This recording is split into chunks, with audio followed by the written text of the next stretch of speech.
Hello, moon babies. Welcome. Welcome to this video. Welcome to the channel and welcome to my studio.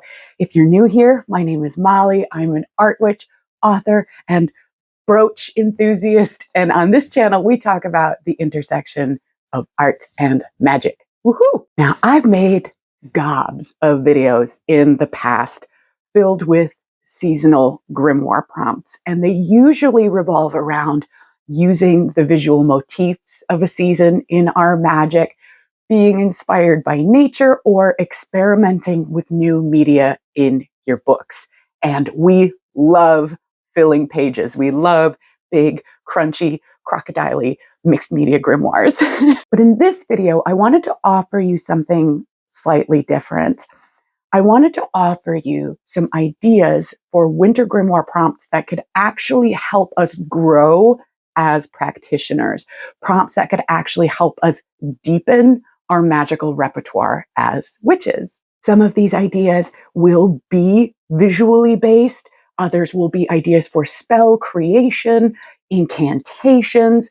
They might be research based, but all of them are designed to bring enchantment and depth to your season. So grab a cuppa, come on in, and let's talk about winter grimoire prompts to grow your magic.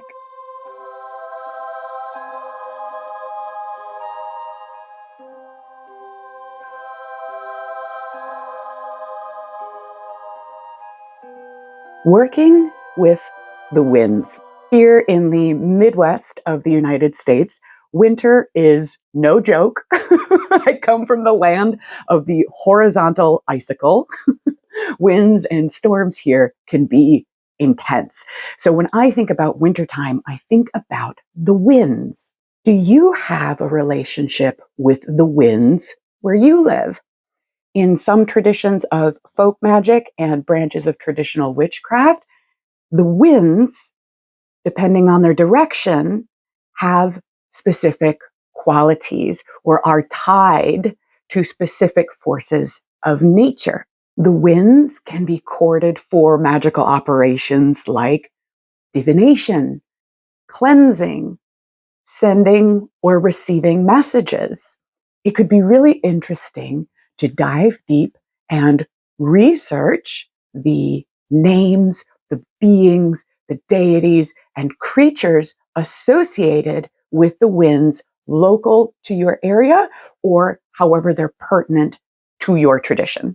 As a witch, how could you deepen your relationship with the winds and the wintertide beings of air in your region? And how could you engage with each other? Let's talk about warding or embracing darkness. The lack of light in the wintertime can be brutal. It's no joke. I'm definitely one of those seasonal affective disorder people. I see you. I feel you. Could you create a charm, whether it be a visual art spell, a spelled object, an amulet, an incantation, or series of magical actions that wards the worst effects of the encroaching darkness? Or on the flip side, would it feel beneficial to create a charm to help embrace the darkness as a path to more mystery and magic in our lives? Decide which charm would be most helpful to you, whether it be warding the darkness or embracing the darkness, and create a spell that you can use year after year after year. Magic for banishing the winter blues. This idea builds on our previous idea where we're talking about warding, which is protecting.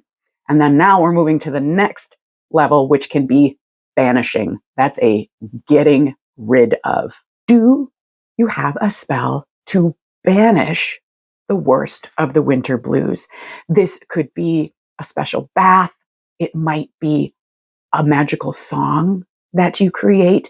It could be a cleansing routine. It could be a dance. Having a spell or a formula for banishing the winter funk, or honestly, any super stressful season of life where you just hate everything, could be really useful.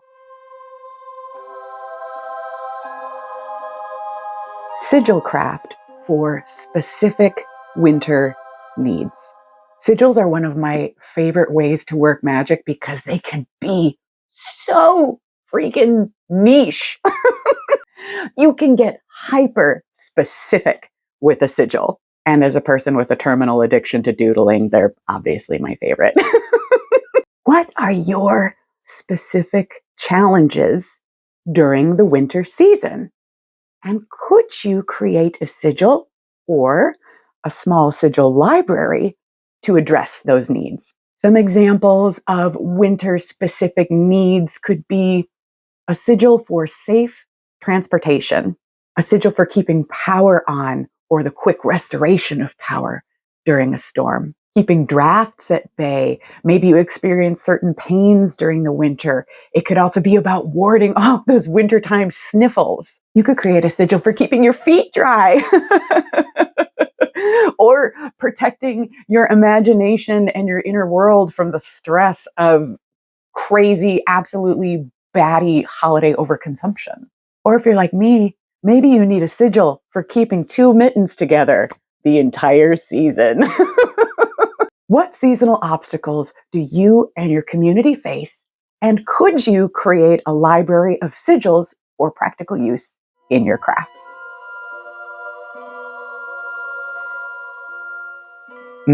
Hibernation and dreaming. As a Taurus girly who is also part cat, I am all about nap magic. Do you work with or draw inspiration from your dreams? Do you have a magical formula handy for inviting a helpful dream, or a method for re-entering a dream for divination or healing? Do you have a reoccurring dream that needs to be investigated to grok its power? I love doing dream work.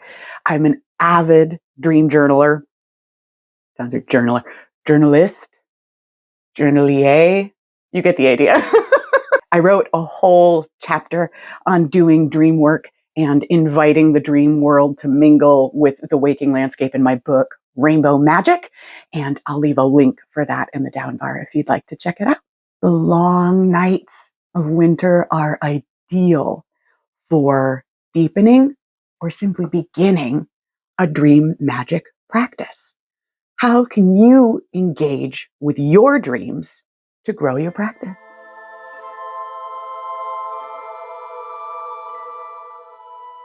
Animal allies and shape-shifting. Are there animals specific to your bioregion that do winter really well? I'm endlessly fascinated by what the animal kingdom does to navigate these really difficult, bleak parts of the year. Like, as a human, if I don't have the right socks on or whatever, my feet fall off, but birds are out there birding like it's no big deal. What can you learn from these creatures about doing winter well? Observe these creatures in nature. Learn about their habits, their names, the myths, the folklore, and scientific facts about these creatures. If it's appropriate and safe for both you and the animal, you might consider giving an offering as a way to establish communication. Okay, and I'm thinking about like birds and squirrels and chipmunks. Do not go out and wake up a bear. I do not need to get messages about how you got attacked by a moose. That does feel like a good jinx to write down, though. I hope you are trampled by a moose. I'm going to write that one down for later. Could you ally with this animal to learn more deeply about their qualities? You might also consider shape-shifting into this animal in ritual via spirit flight, or a form of guided meditation, if that works for you. Keep track of this growing relationship and all of the things that you learn together in your grimoire, and watch how this relationship grows. You could have lots of fun with this one.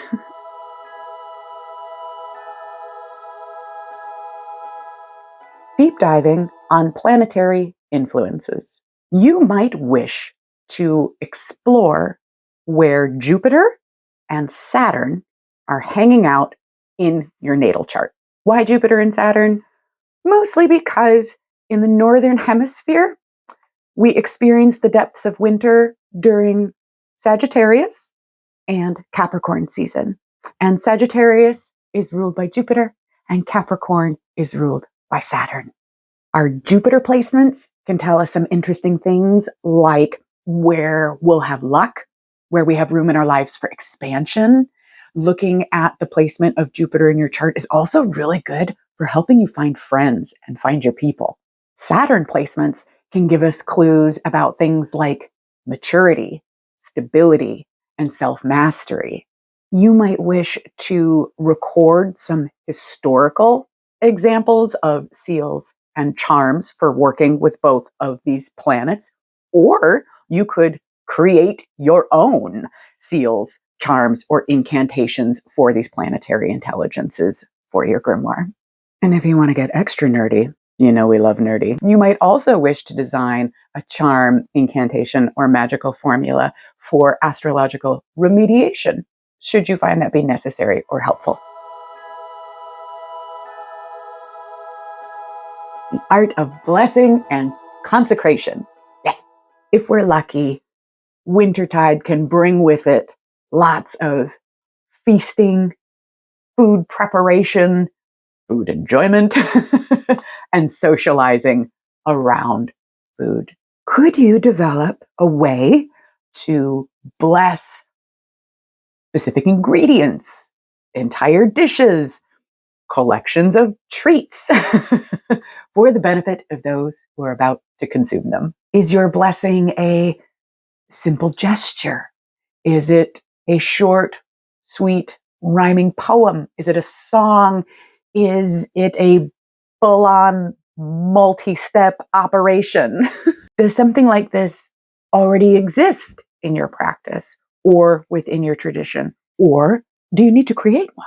The structure and materia of your blessing is entirely up to you. Let your creativity run with it. In my humble opinion, I think that a blessing spell is really helpful and very versatile. It's a good little morsel of benefica for the witch to keep in their back pocket. What does your blessing look, feel, sound, or taste like?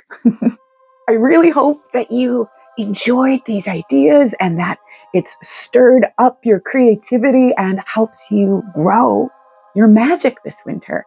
And if you'd like, I've created an illustrated printable of these ideas for you to tuck in your grimoire and keep with you this season. I've posted it over on the blog. You'll find a link for that printable and article in the down bar below. And if you've made it this far in the video, bless you. And if you're looking for some more seasonal magic to carry you through the dark months of the year, I would love to invite you to come play along with Glisten, a wintertide grimoire labyrinth. This is an art magic class that's part advent calendar, part mixed media crash course, and all mystical fun. It is designed to send you through an entire labyrinth. I've built a website of portals for you to travel through, and each one takes you to different parts of the wintertide labyrinth. We create books and pages together, and then we get together at the very end in a symposium to commune and have fun and chit chat with other rad witches from around the world. Registration is open right now, and I would love to meet you in the labyrinth. I want to thank you so much for being here, for watching, for being you, and for all the magic that you bring to this world. We appreciate it. It's needed. And until we speak again, my friends, witch on, witch boldly, and be well. Bye for now.